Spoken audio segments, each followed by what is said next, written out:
Welcome to this episode of John's Journal, and I wanted to touch on sort of sheer luck, fate, and concepts like that we see a lot in journals of the 18th century, along with providence, God's providence and fate. I think they're all kind of tied together, and you'll see that theme kind of going over and over in journals in a time period. I don't think many people think about fate a whole lot in their lives today, but maybe that's just me.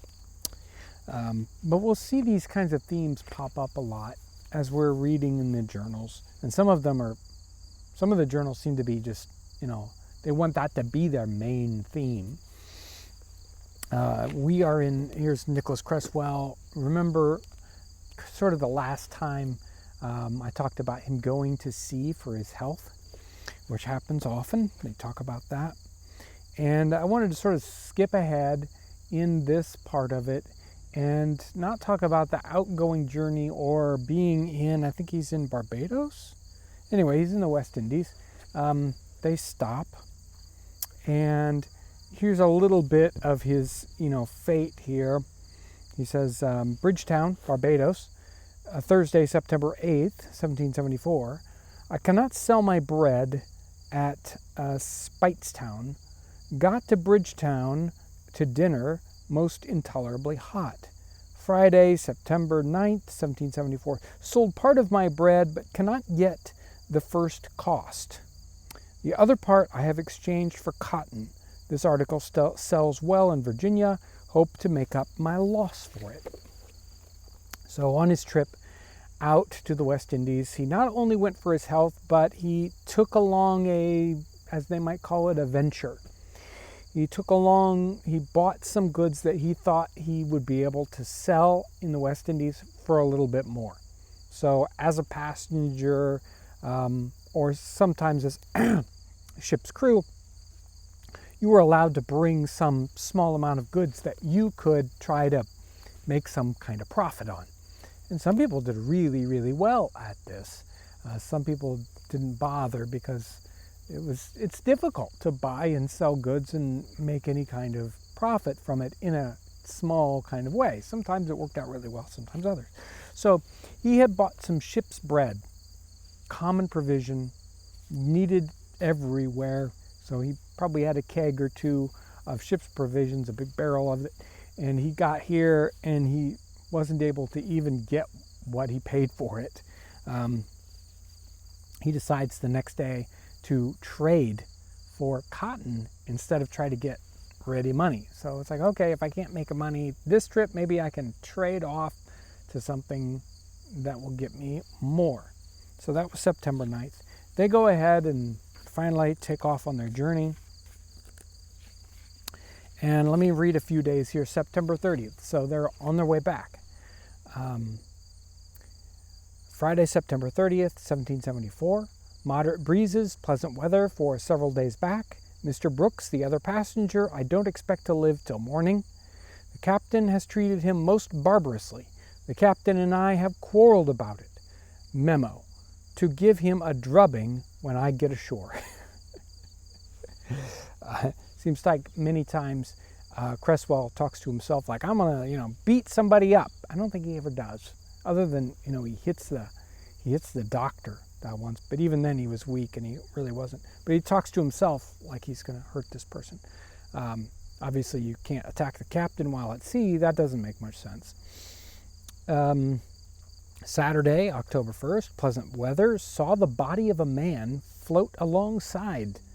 Just a side little note. Calm this evening. So there was a dead body in the water. That seems odd. Sunday, October 2nd, pleasant weather. Mr. Brooke begins to mend a little, but is in the most shocking condition. So the person who was beat up a couple days before is still not in good shape. Tuesday, we skip a day. Tuesday, October 4th. By our reckoning, we are pretty near Cape Hatteras, still lying to under foresail. Blowing very hard at the northeast, shipped very heavy seas, one of which has carried away our starboard quarter rails with 3 bags of cotton. 2 of them belong to me. This is all my venture. I am now a beggar. This is a stroke of fortune I can barely bear at present. I must submit. Blows very hard a great sea. Wednesday, October 5th, the next day, the wind came to the southward, made sail under a foresail and jib.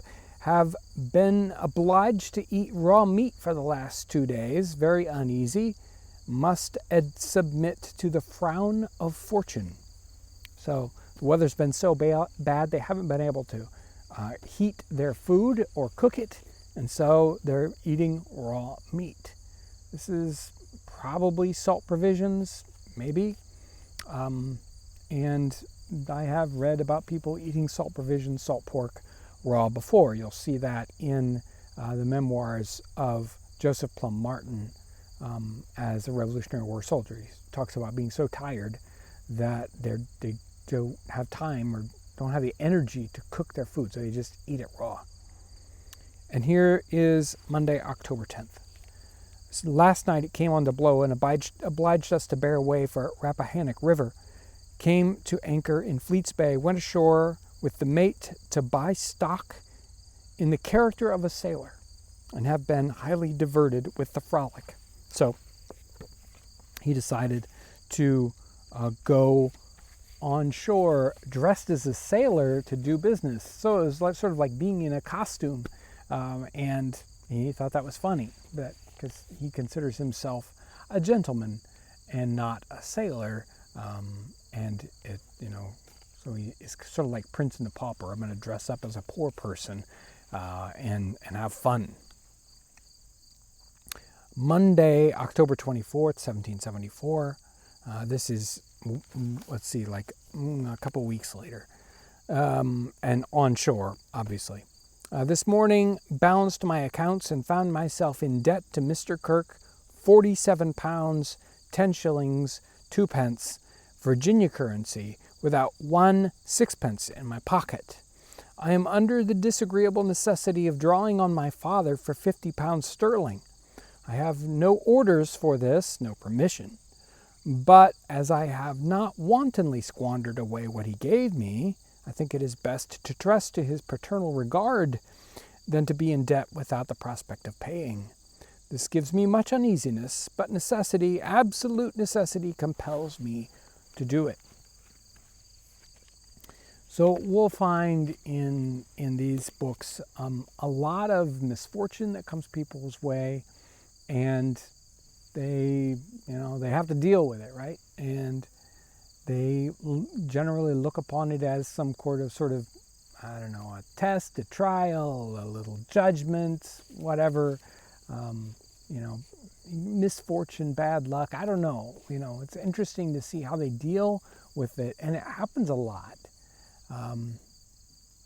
It seems like there's turns of fortune in these writings, generally to the bad, but sometimes just amazingly good, just accidental happenstance, something really, really good happened to me, somebody just gave me money. And the funny thing is that we'll find those same kinds of situations happening in literature. So a really good example is Smollett's Roderick Random, which is sort of a pre-taste of Dickinsonian or Dickens sort of writings, literature, like David Copperfield or something like that, where good things sort of randomly happen and bad things will just randomly happen to them. And it's interesting to see how this continues to play out in journals for people. Just I just accidentally happened onto a friend and he bailed me out of some really bad situation, or I ran into card sharpers in a tavern someplace and they stripped me of all my money, or as we will probably read sometime in the future on The Well Digger, where he is sort of lured into a situation with a woman where he thinks he's going to have some liaison with her, and then boom, he doesn't even have any clothes to wear, much less any money. Bad things happen to him. Bad things happen to the poor well digger John Robert Shaw a lot. But regardless, now I wonder, whether or not it's common in literature, sort of these things happening just for fun and fiction, and then, this sort of same thing plays out in journals, whether people kind of see themselves differently because of literature they've read or stories they've heard, or more likely it's just a more common concept in the culture of the day that just random good things and bad things happen to you a lot. And maybe it's American work ethic and some other things that have kind of covered up those things that are in our past culture, just sort of that random thing going on. Instead, it's if we work hard and we do the right thing, good things will happen to us, right? If you just keep plugging away and you do it right, then you will be rewarded. And we don't necessarily even look at that as a providential thing, God smiling upon us and saying you did good, but rather maybe that it's just the way the universe works or the way society works. But it's interesting to see definitely a different feel as we read in fiction and nonfiction of the 18th century about how these things just happen whether we like them or not, bad or good, and maybe not necessarily for a reason. Sometimes, certain authors are definitely, if they're going to lean one way or the other, it's, God's putting me through a particular test or, whatever that may be. So we'll see that in The Well Digger also. The whole reason why he writes the book isn't to brag about the bad things he does, but say, yeah, these bad things happened to me because I was stupid. So, thanks for coming along with me on this little journal adventure. And, again, this isn't, this concept of digging into the journals this way and just sort of going through them is an adventure of finding things that you weren't necessarily looking for. And I do that a lot. When I study history, I will just keep my eyes open and take things in and then analyze them after the fact. Sometimes I'm in the books looking for a particular answer. What does a chair look like? Because I need a chair. Or, well, how do they do a particular task? Because I want to do a particular task and show it off. Or is this the way they really did it? Would they have done it a different way? And then other times it's a very, very general sort of drinking in of everything that's going on in the 18th century. And I think just sort of stepping through the journals and thinking about it helps us get that atmosphere, the smell of the 18th century. Maybe that's not the taste of the 18th century. Again, thanks for being part of what we do here on Townsends. Your support, your being part of Townsends Plus, and coming along on this crazy adventure today. Thanks for watching. Again, have a great day.